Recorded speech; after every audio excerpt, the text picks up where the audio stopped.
बोलिए सद्गुरु महाराज की जय, सच्चे दरबार की जय। आज हम दिव्य ज्योति जागृति संस्थान की मासिक पत्रिका अखंड ज्ञान से साप्ताहिक सत्संग प्रस्तुत करते हैं और परम पावन श्री आशुतोष महाराज जी से प्रेरित हैं। जुलाई 2019 अखंड ज्ञान से लिया गया आज का विषय है, गुरु से वरदान पाने के लिए कौन सा तप करें। नदी किनारे ध्यान में बैठे अशोभ्य तीर्थ का मन आज बहुत भावुक था। रह रहकर अपने गुरुदेव माधवाचार्य जी के संग बिताए दिव्य पल उन्हें याद आ रहे थे। अंतर हृदय में उठती इन भावनाओं का वेग नदी के वेग से भी अधिक हो चला था। आचार्य, आपने हमें द्वैतवाद का अनुगामी बनाया, जहां द्वैत यानी दो का अस्तित्व है, ब्रह्मा और जीव, परमात्मा और आत्मा, गुरु और शिष्य। आपने एक का पाठ तो पढ़ाया ही नहीं, इसीलिए हमें अकेला रहने की आदत ही नहीं है। हम शिष्यों को अपना अस्तित्व आपके बिना अधूरा लगता है। हमारी आंखें आज भी आपको ढूंढती हैं, हमारे कान आपके प्रवचन सुनने को तरसते हैं, हमारे हाथ हाथों से प्रसाद लेने के लिए मचलते हैं और हमारे पैर आपके पदों का अनुसरण करने के लिए उन्हें खोजते हैं। माना कि आप निराकार ब्रह्मा का रूप हो गए, फिर हमें क्यों साकार देह में छोड़ दिया? हमें अपने संग क्यों नहीं अपने धाम ले गए? द्वैत का पाठ पढ़ा हमको, क्यों ब्रह्म रूप आप हो गए नाथ? निराकार से साकार होकर फिर से हम सबको कर दो सनाथ।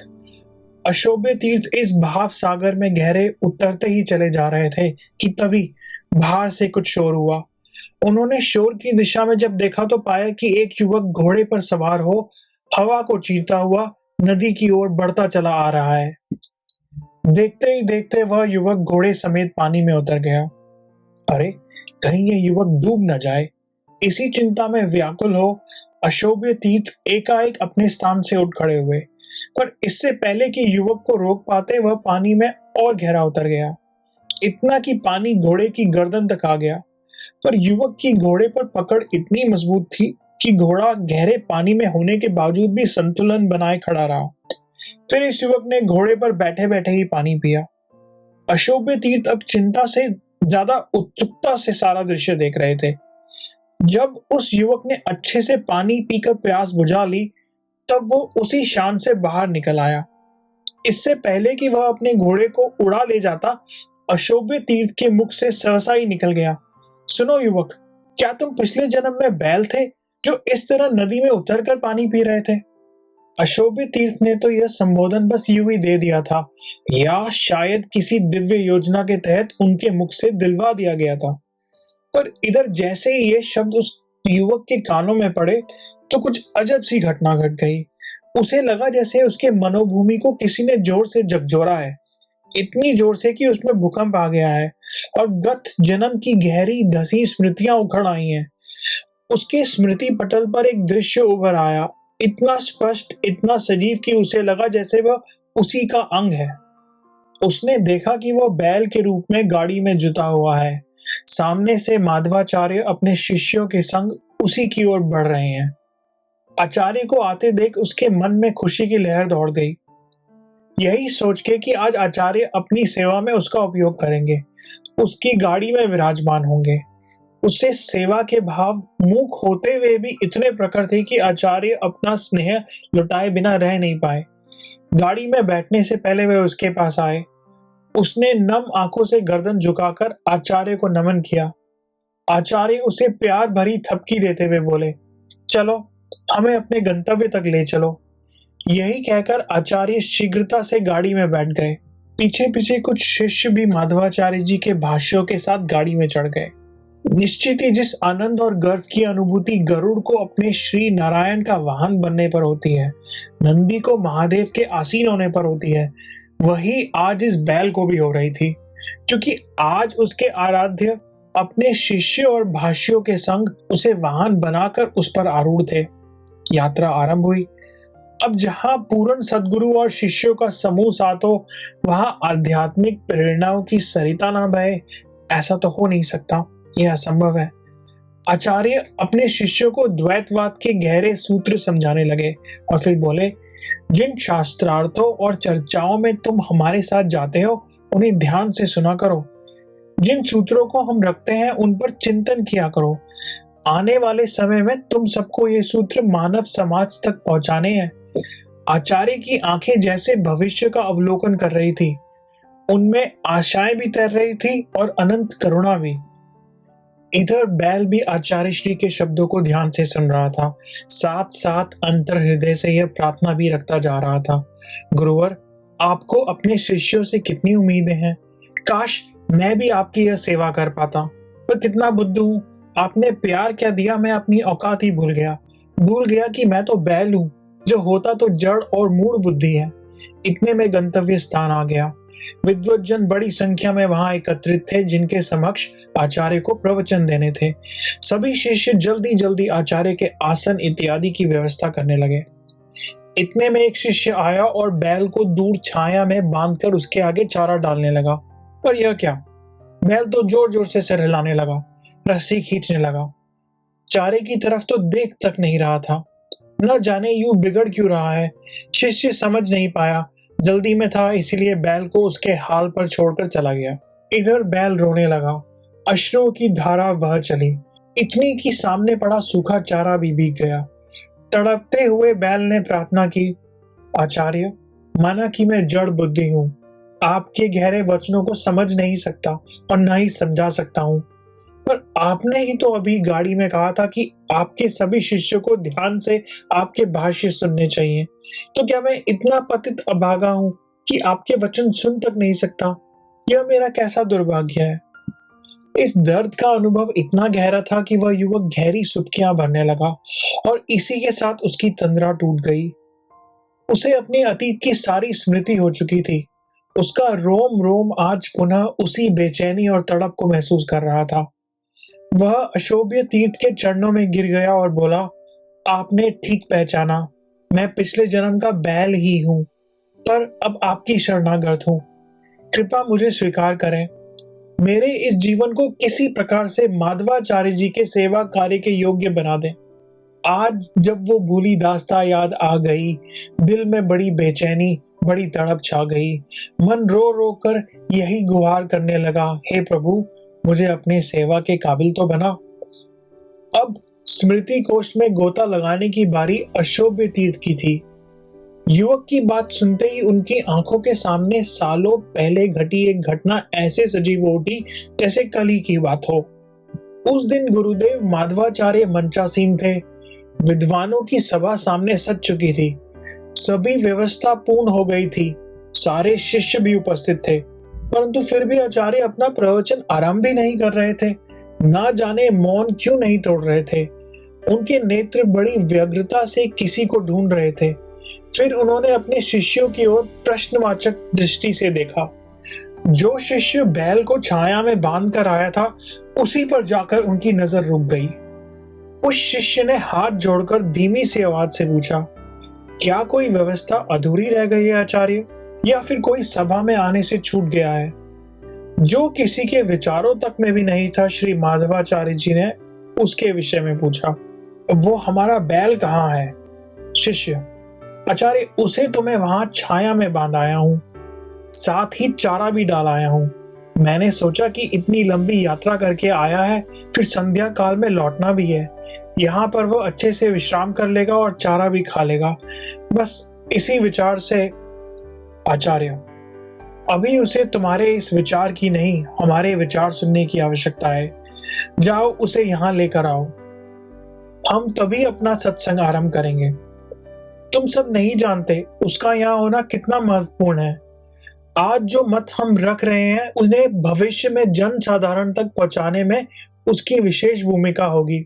वह शिष्य बैल को लाने के लिए तुरंत उठ खड़ा हुआ, भागा भागा गया, बैल की रस्सी खोलते हुए बोला, क्यों रे, तू इसीलिए उस समय इतना छटपटा रहा था जब मैंने तुझे बांधा था?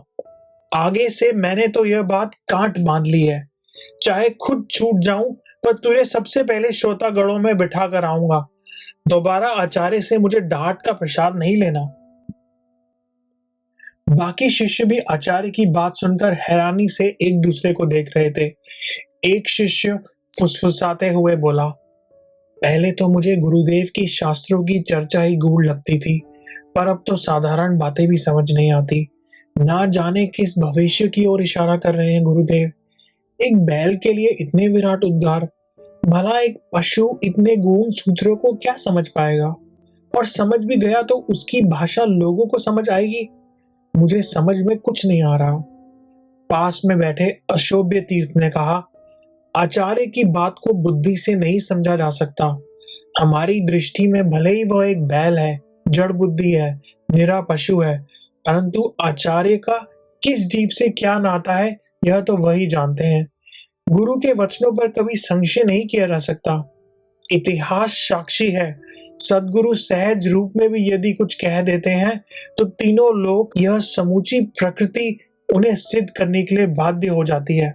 जो आज उन्होंने कहा है वह कब, कहां और कैसे सत्य होगा यह तो सबके लिए एक रहस्य है। लेकिन जब यह रहस्य अनावृत होगा तो निसंदेह उस लीला का साक्षी बनना हमारा अहोभाग्य होगा। यह सारा दृष्टांत याद आते ही अशोभ्य तीर्थ ने उस युवक को गले से लगा लिया। बहुत ही हर्ष के साथ उसे कहने लगे, यह मेरा अहोभाग्य है कि गुरुदेव ने मुझे इस दिव्य लीला का साक्षी ही नहीं बल्कि अंग बनने का सुअवसर भी दिया। तदुपरांत अशोभ्य तीर्थ उस युवक को प्रशिक्षित करने में प्राणपण से जुट गए। मन में बस एक ही भाव था, आचार्य ने जो कुछ भी मुझे विरासत रूप में दिया है उसे पूरा सामर्थ्य लगाकर इस युवक को सौंप दूं। उनके कानों में बार बार अपने गुरुदेव के वे शब्द गूंजते थे, आज जो मत हम रख रहे हैं उन्हें भविष्य में जनमानस तक पहुंचाने में इस बैल का विशेष भूमिका होगी। इस आशा से कि जब समाज इन सूत्रों को सही प्रकार से जानेगा तो आचार्य की कीर्ति चहुं दिशाओं में फैल जाएगी। अशोभ्य तीर्थ ने अपना एक एक पल इस सेवा में अर्पित कर दिया। उस युवक को एक के बाद एक श्री माधवाचार्य जी के सूत्र पढ़ाते चले गए। युवक भी उन सूत्रों को इतनी जल्दी जज्ब कर रहा था जैसे पहले से ही जानता हो।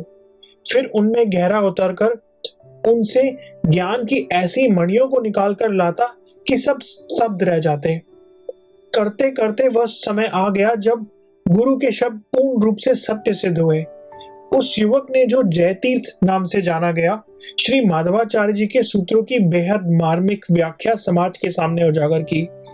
इतिहास में तो क्या, वर्तमान में भी श्री माधवाचार्य जी की शिक्षाओं का ऐसा अद्भुत स्वरूप प्रकट करने वाला कोई नहीं हुआ, यकीनन भविष्य में भी नहीं होगा। गुरु भक्तों, इस दृष्टांत को पढ़ने के बाद अब अपने स्मृति में कुछ जज्ब करने की बारी हमारी है। यूं तो ये कथा हमें शिष्यत्व की बहुत सी अनमोल प्रेरणाएं देती है, परंतु एक मुख्य संदेश है जिसकी ओर यह कहानी हमारा ध्यान खींचती है। वह है गुरु दरबार में सच्ची व श्रेष्ठ भावना का महत्व। जिस प्रकार गुरु के वचन अटल होते हैं, सिद्ध होकर ही रहते हैं, उसी प्रकार यह भी अटल सत्य है कि शिष्य के हृदय से स्पंदित होने वाली सच्ची भावना व प्रार्थना श्री गुरु दरबार में अनसुनी नहीं रहती।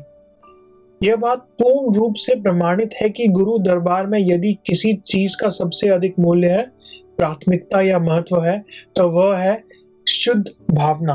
अंतर मन में उठने वाली पवित्र भावना एक पशु को भी कहां से कहां ले जाती है।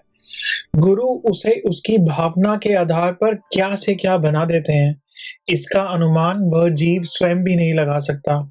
अपनी सुंदर भावना से वह गुरु की अनंत कृपा की सौगात पा जाता है, परम कल्याण को प्राप्त करता है। गुरु भक्तों, विचार कीजिए, जब एक पशु अपनी श्रेष्ठ व सुंदर भावना से गुरु को प्रसन्न कर सकता है, इतना कि इतिहास में अपना नाम अंकित कर ले, फिर हमें तो मानव जीवन मिला है।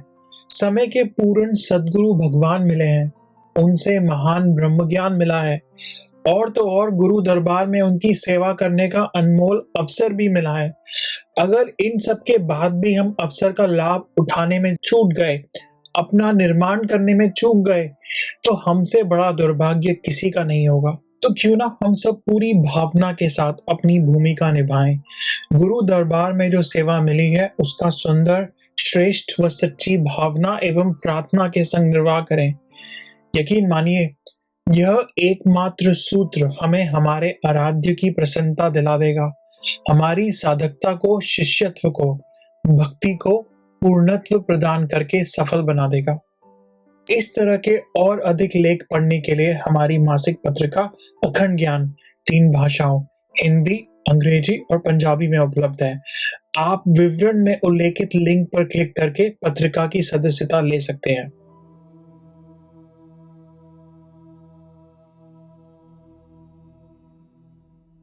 अभी आपने अखंड ज्ञान का सत्संग सुना। सर्वप्रथम मैं इसके लिए आभार प्रकट करती हूँ और आपसे प्रार्थना करती हूँ कि आप सब विश्रामदायक स्थिति में बैठ जाएं। अपने नेत्रों को बंद कर लें। अपना ध्यान सांसों पर केंद्रित करें। एक लंबी गहरी सांस पेट तक भरें। कुछ क्षण रोकें और अब पेट को अंदर खींचते हुए सांस को बाहर छोड़ दें। इस प्रकार इन आती जाती सांसों के द्वारा आप शांति के महत्वपूर्ण क्षणों का पूर्ण आनंद लें और इसके साथ साथ विचार करें कि अखंड ज्ञान से आपने आज जो सत्संग सुना है उसकी शिक्षा को आप किस प्रकार अपने जीवन में उतार सकते हैं।